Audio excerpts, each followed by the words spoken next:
Now women feel empowered instead of doing self-blame of, I didn't sleep well enough, I didn't push hard enough, oh, I shouldn't have gone to that class, I was too tired. They start to see these patterns and like, I didn't do well in that hot yoga class, or I didn't do well in that boot camp class because it's on day 25 of my cycle. And every time I hit day 25, I'm really flat. So next time I'm not going to do it on that day. I'm going to do it on day 18 where I feel fantastic. So I can really push and get that training adaptation. So it's understanding your own patterns within your menstrual cycle.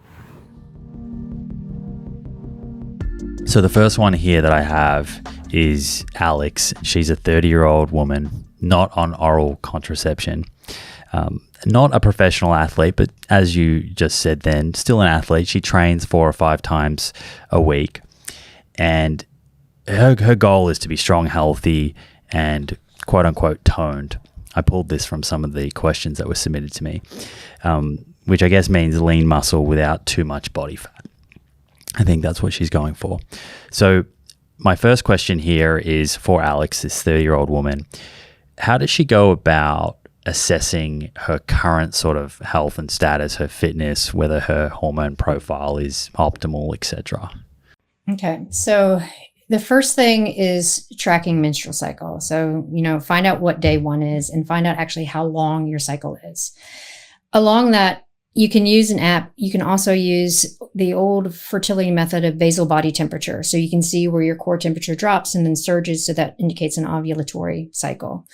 Once you are understanding how long your cycle is and if it changes, then we also want you to kind of keep track of your sleep and your training according to where you are in your menstrual cycle, because you'll start to see patterns. You'll start to understand the days you feel really good and the days maybe not so much.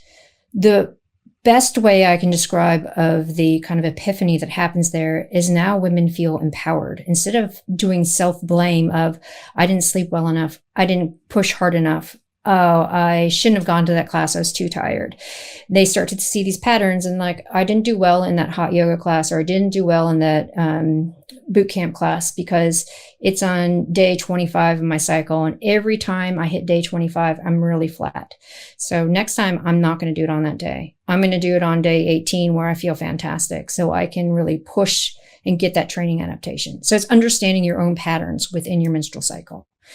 If you really want to dig down and see like what your hormone profile is, if you are not get at risk of low energy availability, we say get an estrogen or estradiol test on day 2 and a progesterone test on day 21, because these are the 2 metrics that will give you an indication of what estrogen and progesterone are doing and what the ratios are. What day was that for progesterone? Day 21. Day 21. So day 2 for estradiol, day 21 for progesterone. Progesterone, yep. Okay. Yep. What about testosterone? How important is testosterone for a 30-year-old woman? It's the under-discussed but pretty important hormone. We know that testosterone is pretty stable through a woman's life and has a slow decline like men, but we also see a lot of perturbance in it. So just keeping track over the course of time will give you a better snapshot. So if you are starting to feel really flat and you're like, what's going on? And you're not in low energy availability, your estrogen and progesterone look fine. Then we say, really get a testosterone test and let's see what's going on. You should fall within a normal range. And then you can keep that. And then you can see, am I building it or am I not? Because that one point in time isn't going to tell much. We need to look at the trends. Sure. Yeah. And the day 2 estradiol test and day 21 progesterone, what are the types of results that would be a bit of a red flag where you'd be like, okay, there's something that maybe isn't quite right here? Yeah. So for estradiol, there's a baseline level where we know that it is still within the normal range for follicular. So we expect it to be low, but we don't expect it to bottom out, which we see in postmenopausal women, amenorrheic women, because then this is an indication of something's going on from an ovarian standpoint. For progesterone, if we don't see an elevation in progesterone that indicates that it is starting to peak, then we know it's an anovulatory cycle. And of the 12 to 14 cycles that a woman will have in a year, 3 or 4 of them are going to be anovulatory. So if you get like a really low progesterone, then get it retested the next month and see what happens. A lot of the norms within those ranges are pretty good and standard for active women. When we start to see really significant perturbances within estrogen and progesterone, then we go, okay, now we need to get a luteinizing hormone test. Because if we don't see a pulse and we don't see a surge in luteinizing hormone, then we know that there's a low energy issue here. And we want to stop that before it is full relative energy deficiency in sport. Gotcha. Yeah, I was going to ask you that. So to diagnose RED-S, do you need that blood test and that super low estradiol level, or can it be diagnosed just through, I guess, the history of the person knowing that they've lost their period, among other things? Yeah. So when we're looking at relative energy deficiency in sport, there's so many things that go in it. So we see a psychological component where there's lots of depression and anxiety. We see a lot of gut issues, sudden incidents of IBS, or, just people think they need to go gluten-free or FODMAP because they're starting to have a lot of GI issues. We see cardiovascular missteps. So there's higher inflammatory markers. So CRP is elevated. And then we also see the tipping point of menstrual cycle irregularities. So you might be regularly irregular, meaning that you're still getting your cycles, but there's been a change within your own cycle. So that's a red flag for us. When we start to see some of those, we're like, okay, first, instead of blood tests, let's try to look at nutrient timing. How are you fueling for your workouts and how are you recovering from them? Because this is a sex difference that is often not really discussed, where women don't do well in fasted training. We see that a lot of women who do fasted training end up with greater fat accumulation, higher cortisol levels, which feeds forward to greater inflammatory responses, poor sleep, and it's a cascading effect. We know that women do better with some food on board. So it doesn't mean you have to get up at 4:30 and have a big breakfast before you work out at 5:30, but you have something on board. That signals the brain that there's some nutrition coming in. And there are 2 areas in the brain, in the hypothalamus for women, that are sensitive to nutrition status, where there's only 1 in men. That's why we see all this fasting data coming out of being so spectacular. Again, it's from male data. So when someone is starting to experience those menstrual cycle irregularities, we're like, okay, it's an energy status. So let's really nail down that nutrition in and around training, get your body out of a breakdown state. Because if you delay food after exercise, then your body is staying in a catabolic state and your brain perceives that as low energy. Even if you think you're eating enough calories, but you're not eating them in the right time during the day, your body can still fall into this perception of low energy availability. First, we get that nutrient timing going. We see how that works over the next 2 to 3 weeks with regards to energy, to sleep, and then we see how that feeds forward into subsequent cycles. If we're still not having any luck, that's when we start really digging into the endocrine, looking at estrogen, progesterone, luteinizing hormone pulse, all of that cascade to then really nail down how far down the track are we with low energy availability and RED-S, and how are we going to pull you out of it? Hey friends, the scientific evidence on lifestyle habits that lead to longevity is clear. Now it's time to put this knowledge into action.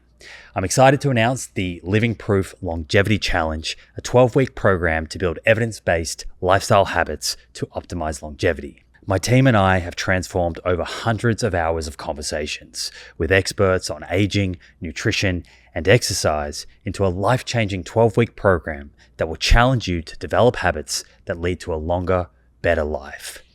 This is a unique opportunity to gather health data about yourself that has the potential to change your life for the better. You'll start by testing 10 longevity biomarkers that tell the truth about where your longevity stands right now, today. Following that, you'll get a personalized longevity score to guide your 12 weeks of habit building that will boost your score and improve your biomarkers for the better. After the challenge, you'll retest your 10 biomarkers and see the proof of how powerful these science-backed habits really are. Head over to theproof.com/livingproof to download your zero-cost copy of the Living Proof Longevity Challenge today. That's theproof.com/living proof. Look forward to joining you on this journey. How equipped is the average endocrinologist to kind of help someone go through this? Is it an endocrinologist that someone would go and see to get that sort of level of hormone profiling done? What are your recommendations if someone's listening now and thinking, yeah, some of what Stacy's talking about here is affecting me, I need to dig into this? How do they dig into it? Who is the type of person that can help guide them? Of course, you've got a lot of resources, I know, but if they were wanting to go and see a kind of doctor in their local area. Yeah. It's hard because there are a lot of sports physicians who still aren't acutely aware of some of the changes. So often what we do is we get a sports physician to refer to an endocrinologist that specializes in fertility. Because if you're specializing in fertility, you understand the pulses of the hormones. And so when you start to see irregularities, then they can report back, okay, this is what's going on, and there's some menstrual cycle dysfunction. If you just go to a basic endocrinologist who doesn't have the depth of understanding of how all these hormones interact, then you might not get an accurate diagnosis or the kind of help that you really need. And RED-S, so relative energy deficiency syndrome, that's what it stands for, right? Mm-hmm.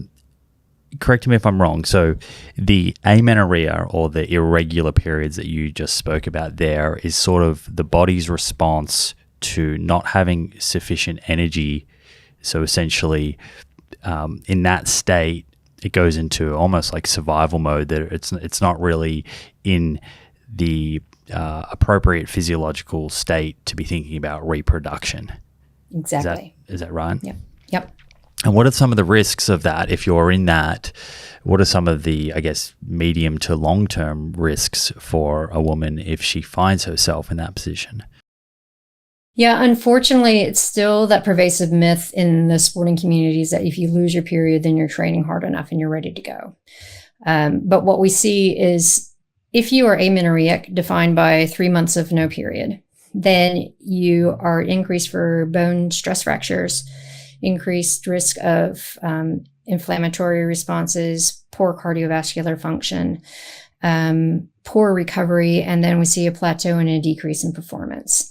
So long-term health risks are reversible if you are willing to really step back and be like, okay, I need to take care of my nutrition to get my hormones back in sync. Because we say, a period is an ergogenic aid if you're naturally cycling, because it's the first thing that will go kind of to the wayside when there's a misstep between energy in, energy out, or your stress.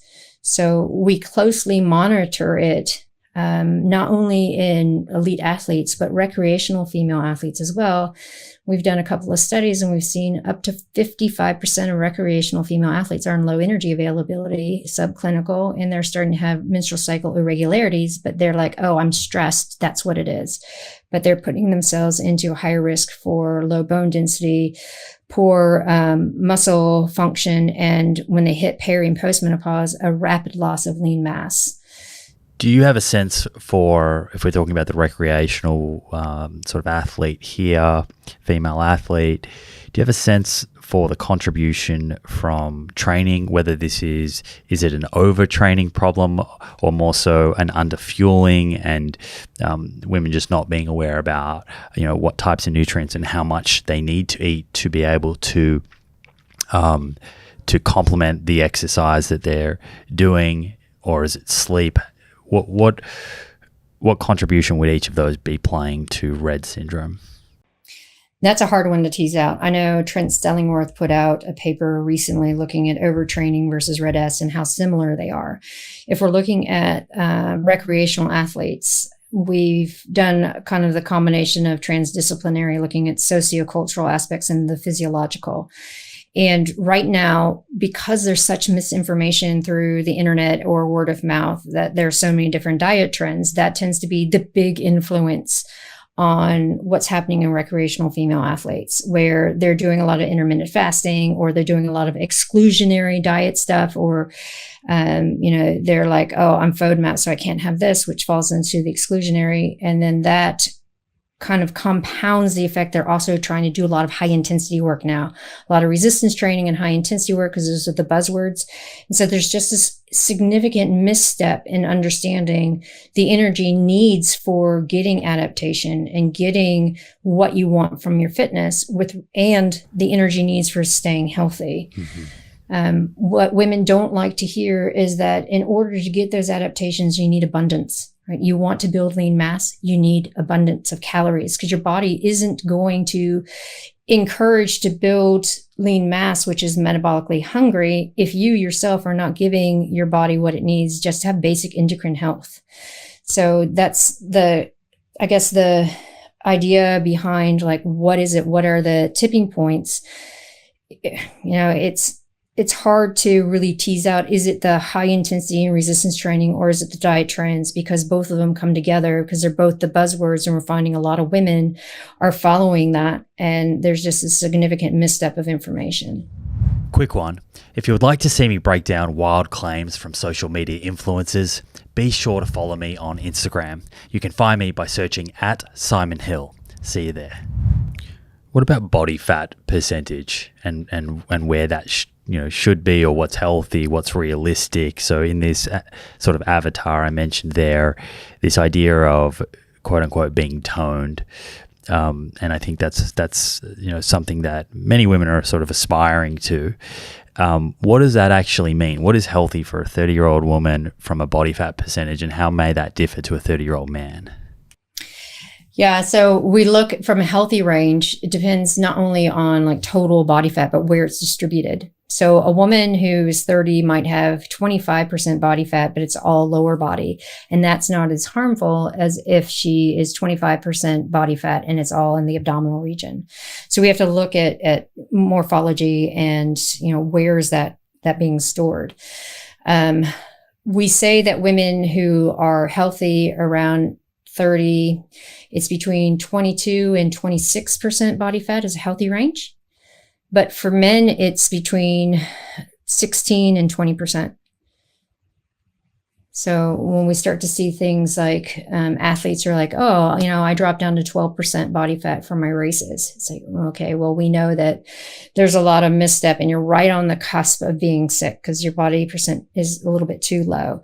We like to see women periodize their body composition as well. Start heavier at the beginning of any kind of race season or any kind of competition season so they can afford to lose it as high intensity stress comes on and stay healthy. Same with men. But for women, we really want to push the issue that you can't stay at one particular number because the body isn't an algorithm. It fluctuates and it's healthy to do that. Right. Is that something you would encourage people to keep an eye on with a DEXA scan? For DEXA, it's more about bone health and body fat distribution. Instead of investing in a DEXA, it's more about the kind of resistance training you're doing. Because we know that to really shift that abdominal fat, women need to lift heavy in the power range when they're premenopausal, because that really helps mobilize abdominal fat better than any kind of cardiovascular aspect. As we get older and peri and postmenopause, it's a different story of how we mobilize that abdominal fat or prevent visceral fat from actually coming on. So when we talk about recomp, it's like, okay, fuel, resistance training, and then there can be blocks of time where we're doing a slight calorie restriction to really recomp the body. But then you want to phase calories back in again because we want to periodize. And we can see that, naturally your body puts on more fat when it's cold and wintry as part of survival, but also circadian rhythm and darkness. And then over the summer, your body will naturally lose more fat because you're exposed more to light. And that's normal. But we can kind of maximize those effects by how we're training and how we're treating our bodies. Mm-hmm. Recomp, if someone's not familiar with that term, what does that mean? Body recomp. So that's increasing lean mass and decreasing body fat. Mm-hmm. Okay. So coming back to Alex here, yeah. What would a week of training for someone like her, recreational, just wanting to be fit, strong, get a bit leaner, what would a kind of training program look like in terms of the different modalities or type of exercise, sort of frequency, duration, and how might that change I guess, week to week based on her menstrual cycle. Okay, so if we look at the first week of the menstrual cycle, I'm going to just do an assumption that she doesn't have any really bad cramping. Or maybe we could say the first 2 days, she has really bad cramping and doesn't feel like doing much. So in those first 2 days, a lot of women are like, ugh. And if you do a couple of 20-second intervals, so not Tabata, but really high intensity, full gas kind of sprint interval training, and it can be running up your stairs just so you get those 20-second bursts, it creates a growth hormone and anti-inflammatory response, which then feeds forward to reducing cramping. And if you do that for your cycles, your body starts to learn that we don't have to have as much intensity of the cramping and inflammation. So it's a good modality to kind of get through the cramping and still kind of feel like you're working on your fitness. On day 3, still bleeding, but she feels fantastic. So day 3 all the way up to ovulation, this is where we can hit it hard. So we're looking from a resistance standpoint. We look at 2 to 3 times a week of compound movements. So one of those can be more Olympic lifting and power-based movements. 2 of those can be, total body, where we're looking at sets of, reps of 6 to 8. Mm-hmm. So we're looking again in that power phase because we're trying to get that strength and speed because this is where the body really can take that on. From a cardiovascular standpoint, this is where you can also do high intensity interval training, but real high intensity interval training where your intervals are 80% or more max. You're hitting, 1 to 3 minutes for your interval. You could also do some sprint interval training if you wanted, but it's all about that top end quality, and it's not doing it every day. So we're looking at, 2 to 3 lifting sessions that are properly designed for power. And you can look at 2, at the most 3 high intensity sessions, and you can back that up after you're lifting if you want, or before you're lifting if you're doing sprint interval.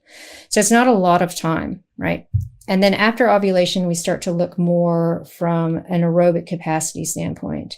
So this is where your lifting becomes more total body, but you're falling into maybe 4 sets of 8, no more than 8.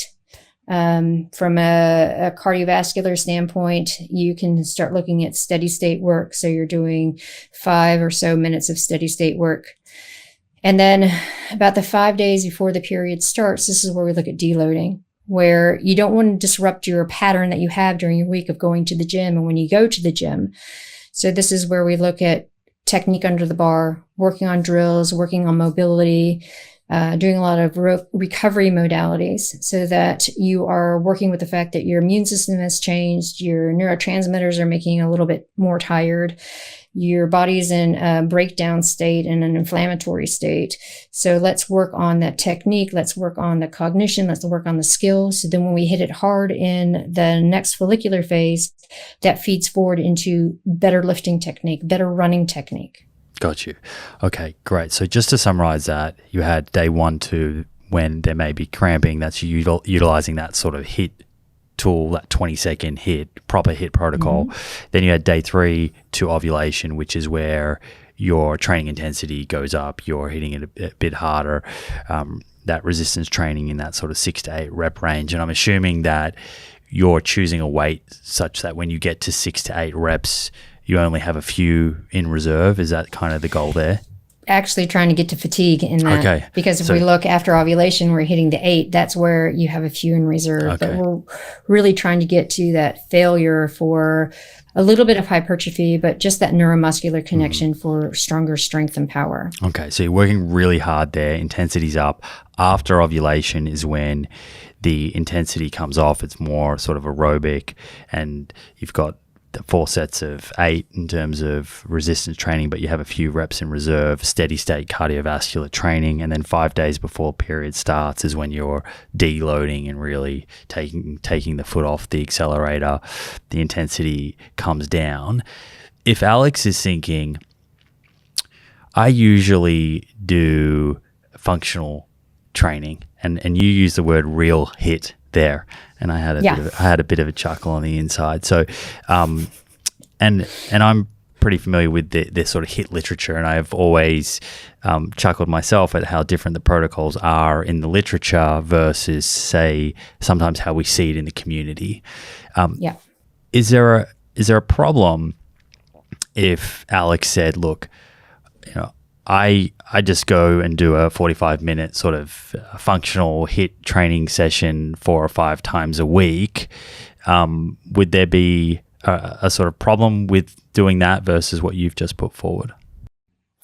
Not really a problem, but you're not maximizing what you can get out of it. If you are looking from the social construct of, I want to go to these classes because I see my friends, I know the instructor, it's a time in my diary where it's just me and I can relax.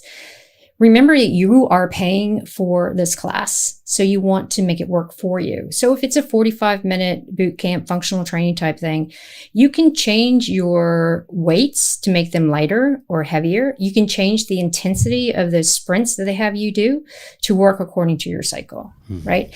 Bear in mind also, the reason why I want her to track her cycle first is so that she can see what days she feels really, really powerful and strong and which days maybe not so much. So she can work that in too. Because I've just given like the general schematic of how we work with the immune system and metabolism stuff. But knowing that some women feel super fantastic right around ovulation and other women feel flat for a couple of days and then they feel bulletproof. Same with a few days right before their period starts. Those hormones have already dropped, just haven't started bleeding yet. And so they feel fantastic. Use that to your advantage as well. So it's that individual scope within it that you're putting into that generalization. And so that also comes into the classes that you're already going to, because I don't want to take away someone's soul food of socialization and having fun and that kind of stuff. But within that class, use it to your body's advantage. Just don't go, oh, okay, we're doing lots of box jumps or box step ups with a lightweight. It's like, okay, I know I can hit it hard, so I'm going to use twice the weight that they're recommending, and I'm going to do maybe 3 less reps. So really, you're still working within the class confines, but you're working for your own body. Right. Yeah. I must say, I usually train in a kind of standard gym environment, but over summer I was down visiting my brother and I joined into some of these kind of community based classes, and I did find the community, the social aspect really enjoyable. So I can see how that is a draw card. It's motivating. Yeah, it is. And I can see how it can really help with adherence for a certain sort of type of personality who may not otherwise get into the gym by themselves and maybe finds that mundane or intimidating. It's that accountability factor of showing up for your friends and you're right. all like in it together. Yeah. Okay. So I mentioned that in this sort of theoretical example of Alex that she did want to build strength. But let's say, for example, Alex said to you, I really enjoy yoga and Pilates. Would that be enough resistance to help her build strength and reduce her risk of things like osteoporosis and sarcopenia later in life? I'm going to say no. Despite all the people who rave about yoga and Pilates, they're good for muscle control. And people are like, oh, Pilates is so strong. My abs hurt. It's really good core strength. Yes. But when we're looking at strength for life and we want to build that strength for life, we have to get that neuromuscular response of nerves coming down, having a lot of acetylcholine cross that gap junction, innervating a whole bunch of fibers to have a really strong contraction, and getting that response that is going to enable the body to withstand going through peri and postmenopause, because you're going to have that neuromuscular response. When we're looking from a power perspective and really working in power training, we know from a lot of Brad Schoenfeld's work that women do better in the power-based training, regardless of what age they are. It's just when we're looking at that, 6 rep range, almost to failure, that works with the recovery aspect that women's muscle needs from the fatigability aspect. So they get more strength and they also get some hypertrophy that works in the toning as well. I tell people yoga is great, but we don't use it as like the primary means of building strength. We look at it as parasympathetic activation. We look at it as something that you love. Pilates once a week, sure, but you can compound that with some sprint intervals in the evening or something like that. Do women or are women able to handle more volume than men? That's something that I've heard and I've always been interested in asking someone like you. Can women do more sets and perhaps have greater frequency in terms of training a particular muscle group? Yes, absolutely. So we look at fatigability. We also look at the muscle metabolism, and women's bodies are designed to be very endurant. So they can take on more volume. But then when we start looking at the volume, we also have to look at that dose response too, right? That I was talking about earlier, like women are tending to have more of a dose to get the similar response that men have. So volume comes into play there. Like if we're looking at building strength and we're going head to head with a male partner, relative, of course, right? So women are going to have to do a little bit more in order to have the same outcomes. Right. And forgive me if I missed this earlier, but in that sort of day 3 to ovulation period where the intensity goes up and it's sort of 6 to 8 reps getting all the way to fatigue, is there a goal in terms of sets per muscle group? Oh, it's the same adage of the 3 to 5, 3 to 5 sets, 3 to 5 minutes recovery, right? Yeah. And that's something else a lot of women don't understand when they're just starting to get into the gym, because they are doing a lot of superset stuff. They're not actually sitting down and letting the neuromuscular system recover. Is there any reason at all for Alex to be scared of resistance training? I think we're kind of moving away from that, but 5-10 years ago, there was perhaps a little bit of stigma around women lifting heavy weights. You're talking about power, you're talking about 6 reps, which is not a lot of reps. We're talking heavy load here, all the way to fatigue. Is there any reason for her to be worried about that? No. What I think the big misconception is women are going to get bulky, right? First of all, we need to phase into being able to lift that kind of load with proper technique, because we don't want people getting injured. But when we look at the bulk factor, which I think is the worry for so many women, I just want to be toned. I want long, lean muscles. I don't want to get bulky. Unless you eat a lot, you're not going to get bulky, because we don't have as much testosterone that's going to induce that bulkiness.